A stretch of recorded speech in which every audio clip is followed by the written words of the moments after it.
বিজ্ঞান এবং বৈদিক জ্ঞান এদের মধ্যে কোনো সংঘর্ষ নেই। নমস্কার, যে কথা দিয়েছিলাম সেই কথা রাখতেই চলে এলাম। পলয় কুণ্ডু চৌধুরী নামে যে দর্শক বন্ধু আমাকে প্রশ্ন রেখেছিল কমেন্টের মাধ্যমে যে যজুর্বেদের 32:6 এবং ঋগ্বেদের 2:12 নাকি পৃথিবী স্থির লেখা আছে। আগের একটি ভিডিওতে যজুর্বেদের 32:6 সমস্যার সমাধান ওই যজুর্বেদ থেকেই করে দিয়েছি। সেই ভিডিও স্বয়ং প্রশ্নকর্তা দেখে সন্তুষ্টি প্রকাশ করেছেন। যদি সেই ভিডিওটি আপনারা দেখতে চান তাহলে এই ভিডিওর ডেসক্রিপশন বক্সে তার লিঙ্ক পেয়ে যাবেন বা ফার্স্ট কমেন্টে তার লিঙ্ক পেয়ে যাবেন। এছাড়া এই চ্যানেলের এই থাম্বনেল দেখে আপনারা সেই ভিডিও খুঁজে নিতে পারেন। আজ এই ভিডিওতে ঋগ্বেদের 2:12 মন্ত্রের ভ্রান্তি দূর করব। সেটাও আবার ঋগ্বেদ থেকে, অর্থাৎ ঋগ্বেদের সমস্যার সমাধান ঋগ্বেদ থেকেই করব। যখন আমি স্বামী দয়ানন্দ সরস্বতীর হিন্দি ভাষ্যের বেদটা খুলে দেখলাম, সেখানে 2:12 কী লেখা আছে দেখে আমি অবাক হয়ে গেলাম। আরে সেখানে কোথাও লেখা নেই যে পৃথিবী স্থির, বরং সেখানে লেখা আছে যে কিভাবে বৃষ্টিচক্র সম্পূর্ণ হয়। অর্থাৎ প্রথম জল বাষ্প হয়ে সূর্যালোকের দ্বারা সেটা প্রথম মেঘ হয়ে আকাশে উঠে এবং সেই মেঘই পরে বৃষ্টি হয়ে আবার সমুদ্রে পতিত হয়।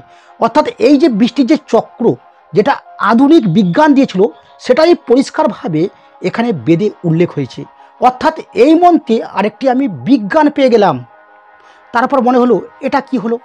এরপর হরপ প্রকাশনীর বেদ খুললাম, যেই বেদটা সব থেকে সনাতনী বিরোধীদের একদম পছন্দের বই, যেই বইয়ের প্রকাশক স্বয়ং একজন মুসলমান ব্যক্তি।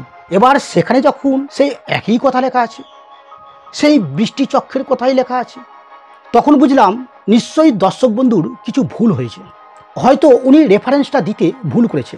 এবার যখন চারিদিকে একটু চোখ বুলালাম, দেখলাম যে ওই মণ্ডলেরই 12 নম্বর সূক্তের 2য় মন্ত্রের দর্শক বন্ধুর করা প্রশ্নটা লেখা আছে। 2 নম্বর মন্ত্রের ভাবার্থে বলছে, হে মানুষ্যগণ, যিনি ব্যতীত পৃথিবীকে দৃঢ় করেছেন। ব্যাস, এখানেই সমস্যা।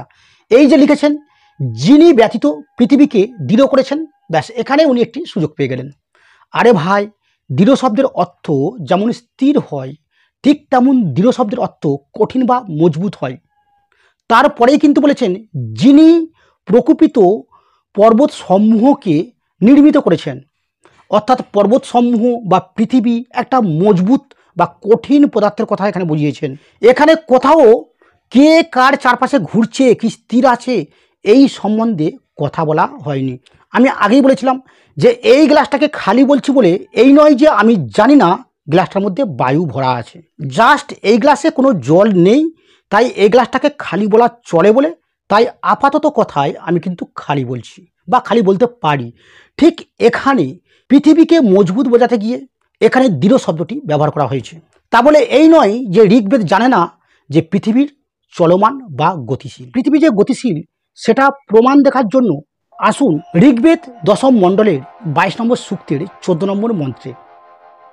এই মন্ত্রের অনুবাদ স্বামী অরুণানন্দের বেদ সার গ্রন্থ থেকে নেওয়া হয়েছে। এখানে প্রতিটি মন্ত্রের পদার্থ দেওয়া আছে।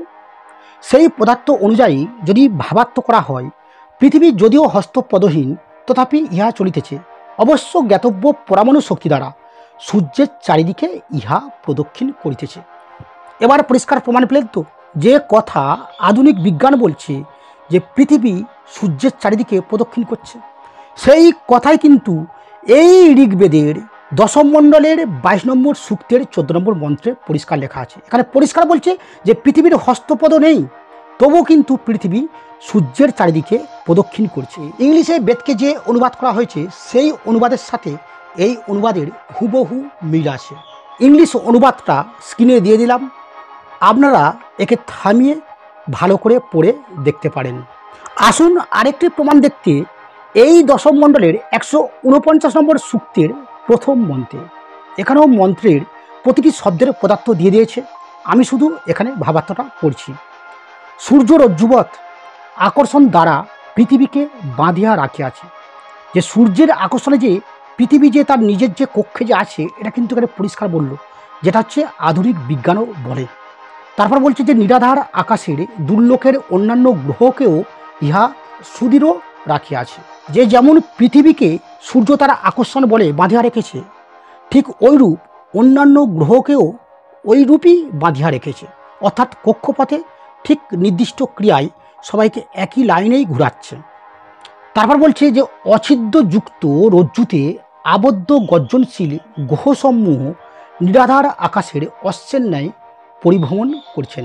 অর্থাৎ গ্রহসমূহ মানে শুধু পৃথিবী নয়, যে সূর্যের যে আরও যে গ্রহগুলো যে আছে সমস্ত গ্রহই কিন্তু সূর্যের চারিদিকে অশ্বের ন্যায় পরিভ্রমণ করিতেছে। আশা করি পুরো পরিষ্কারভাবে প্রমাণ পেয়ে গেলেন।